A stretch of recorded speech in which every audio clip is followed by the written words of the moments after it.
In this video, we're going to take a look at Pilot 100th Anniversary Green. Let's jump straight to the end with my opinion. This ink is well behaved. It shades some. It gives a ton of variation by pen. It isn't as good a green for me as I would prefer. The tone just seems a bit off. There's not enough shading in what I've come to expect from a bunch of green inks. I'm not especially enthused about this particular one. Now, that's a for me thing. Once you come down to dealing with the tone of a color, then that's a personal preference. And for me, this one's a miss. I've really come to expect a whole lot more from Iroshizuku inks than I got with this one. I just am whelmed. It's green, yes. It performs as an ink, yes. It's not something I see myself really going out of my way to use. It's not like I'm going to say, yes, this ink needs to be in a pen for me to write with this stuff today. It's an ink that I'm going to use and use it up. I wound up buying a bottle of this rather accidentally, which means I have to go through it. And I'm really left wishing that I just had a sample of it. It's not bad. It's just not right for me, which hurts a little bit when you buy a bottle. At least the bottle will look really good once it's empty.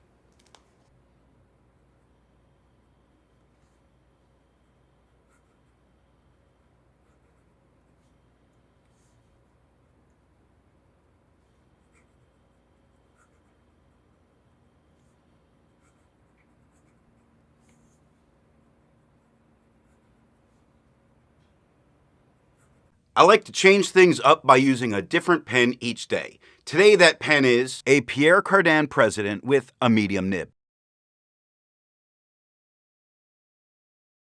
It's inked up, used for a day, and used to take the notes for this video. To see how I arrived at that opinion, let's take a look at the first writing sample done on Clairfontaine. Looking at the fine nib, we get no feather. No spread. We get some shading. You see that it does show up a little bit. The beginning of damned is a little darker than the end of the word. The M in him is a little bit darker than the HI. There is little bits of shading. It's just not as much as I would prefer, and this green is a little too light for me here, regardless of this tone not being the one I'd prefer.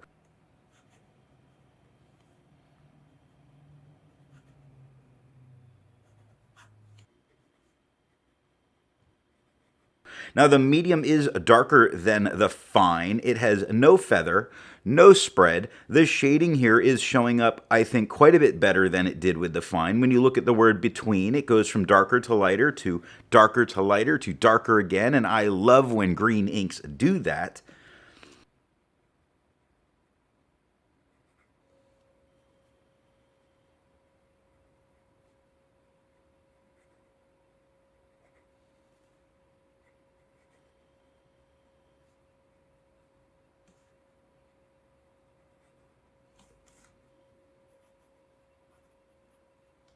The broad nib is just a tad bit darker than the medium.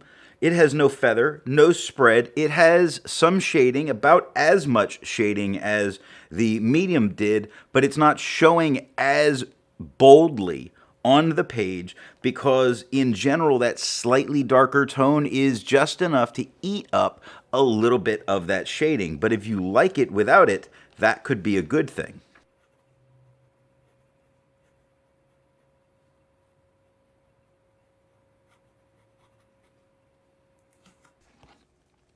Looking at the back of the page, we see that we get no bleeding and no ghosting.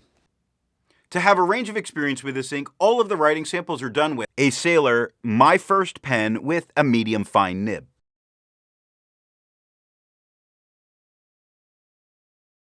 a Cross Bailey with a medium nib,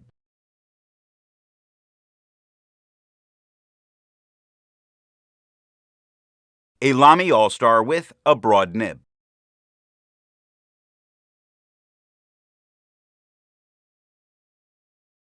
The next writing sample is done on Leuchtterm 1917 paper. Looking at the fine nib, we get no feather, no spread, no shading at all here, and I actually think this green looks a little bit better on this toned paper. I think it really did affect it in a very nice way. Definitely looks better here than it did on the plain white of the Clairfontaine.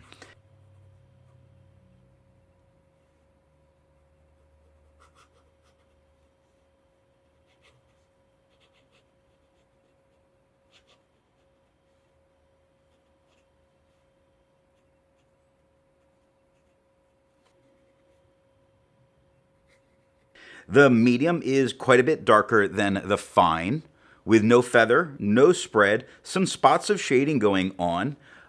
Not so horrible. The tone is much more right where I would like it to be for this green, which means for me, in order to use this happily, I really need to use it on toned paper.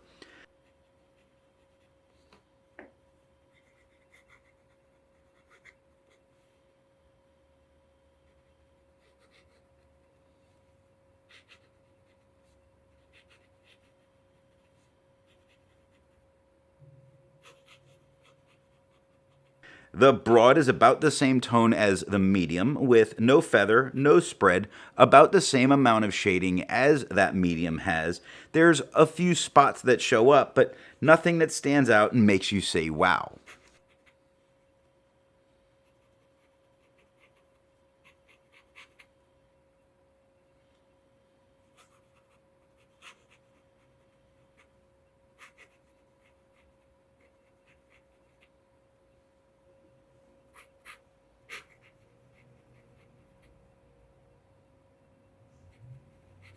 Looking at the back of the page, we see that we get a normal amount of ghosting and no bleeding. I agree with Vita. There's a lot to learn by doing multiple chromatographies.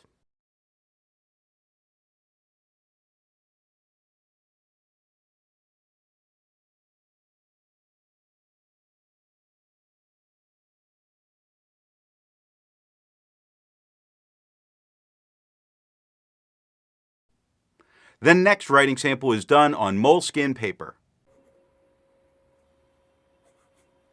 Looking at the fine nib, we get no feather, no spread. We get only a couple of moments of shade that happens. If you look at the T in it on the top line, you see that the downstroke is a little bit darker than the upstroke was, and that's because it doubled back over. You get the same thing that happens on the T's in the Giambattista. So it is there, and it is possible. It's just not a lot. Again, the tone here is more pleasant than it was on the Clairefontaine.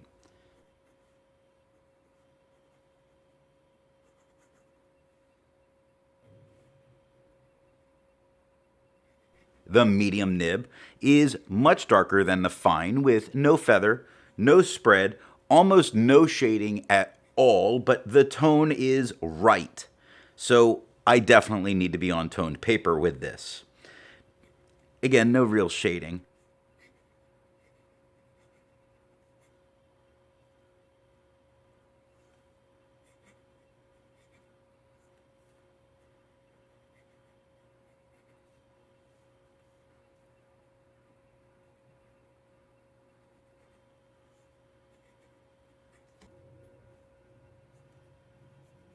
Now, the broad nib is about the same tone as the medium. It has no feather, no spread, almost no shading going on.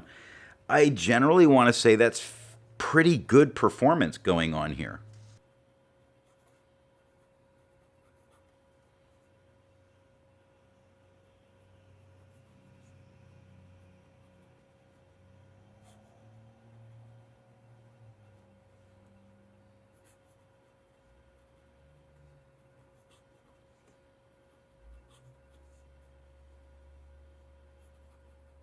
Looking at the back of the page, we see that we get very minor ghosting and no bleeding. Resistance tests are done to see how this ink can be expected to perform on the page, and more importantly, how hard it may be to clean from your pen. This smear is allowed to dry for 3 days before testing it. And here we see the results of the resistance test.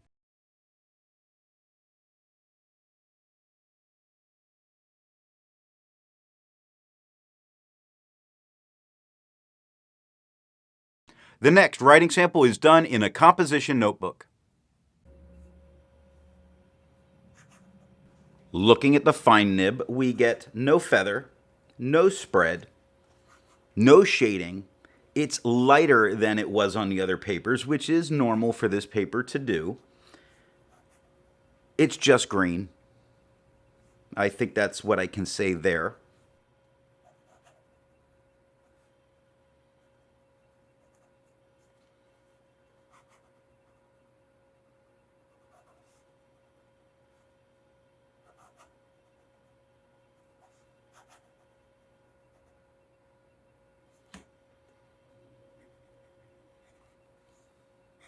The medium nib is darker than the fine, with no feather, no spread, 1 or 2 moments of shading, but barely worth pointing out. But I guess at the very top of the D of Cardano you see it, and at the top of the T of Great you see it, but not very many other places.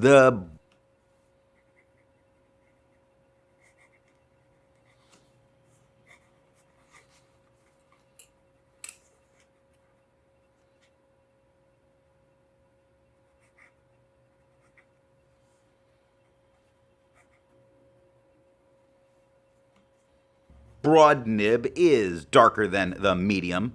It has no feather, it has no spread, it has no shading, it's got no interest. It's boring as a green ink, and I don't know that I've said that very often. This ink on this paper, loser.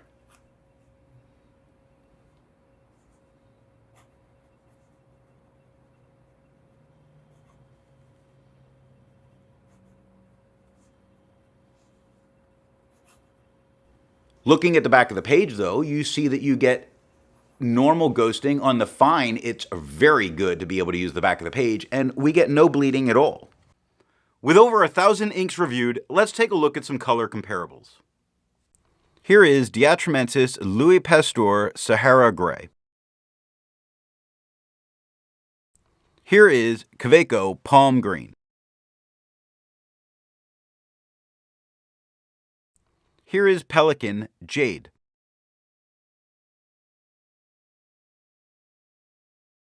Here is Sailor Kobe number 13.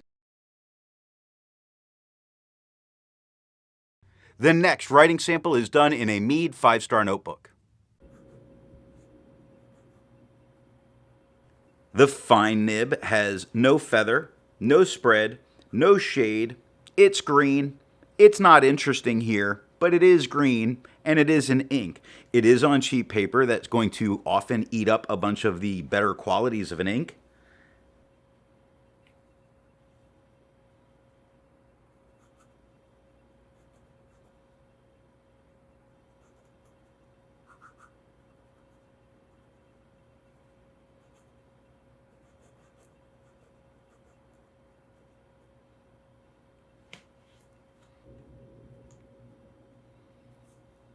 The medium is a little bit darker than the fine, with no feather, no spread, no shading, no interest.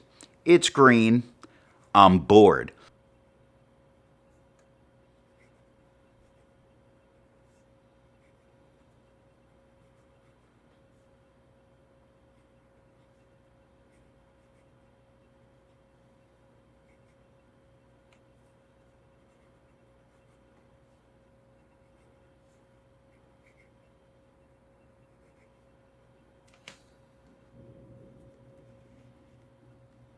The broad nib is just a little bit darker than the medium, with no feather, no spread, no shading, no interest. It's just green. I've never been so blah about a green before, but I am really not enjoying this one.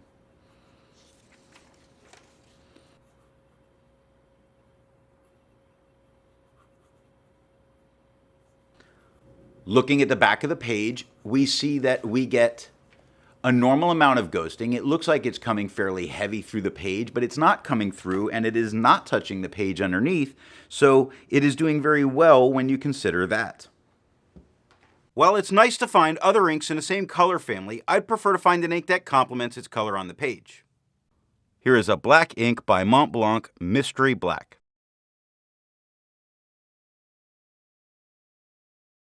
Here is a gray ink by Diatramentis, their Fog Gray. Here is an orange ink by Noodlers, their Apache Sunset. Here is a purple ink by Sailor, their Kobe number 14 Maya Lapis Purple. If you'd prefer different complement colors, then there's links to those different playlists down in the description. Or you can click on my face. That'll take you to my channel page. Then click on the playlist tab. Scrolling down, you'll be able to see all of the playlists that are here on the channel. The last writing sample is done on 20-pound copy paper. Looking at the fine nib, it does have some feathering, but really very little. I mean, you see it in backed where I hesitated for a moment and I backed up over the letter K again. You see it on the D of the backed, all in humpback. So it does feather some. Actually, the feathering is very much under control and it's doing incredibly well here. It's not really spreading. It's got no shading. Now, while it's a dull green, on this paper, I think it's doing incredibly well. So this might become my at-school ink for a year.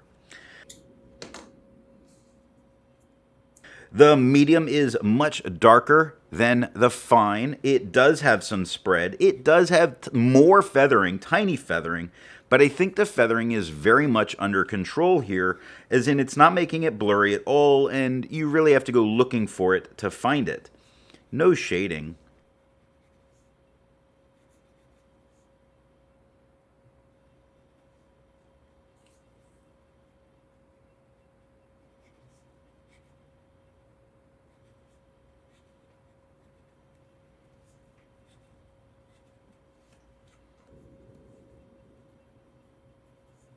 The broad nib is a tad bit darker than the medium. Yes, it feathers. Yes, it spreads. Yes, it's cheap paper.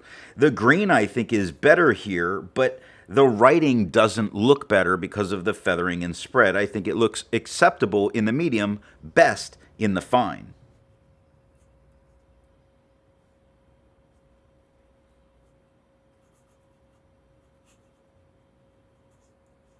Looking at the back of the page, you see that it touched the page underneath in a couple of bleed spots with the broad, but not with the medium or the fine. Naturally, we get a lot of ink coming through, but only the broad was a problem. Normal ghosting. So what nib and pen do I think is going to give the best writing experience with this ink? I think to get the best tone and some decent shading from this, I would really go with a very wet medium nib, and that's a for me thing, to get this ink to be really what I would like to see it. I can't change the ink. I mean, I could, but I don't want to go altering a whole bottle. I also think that a dark solid tone from a very wet fine would look very good on the page.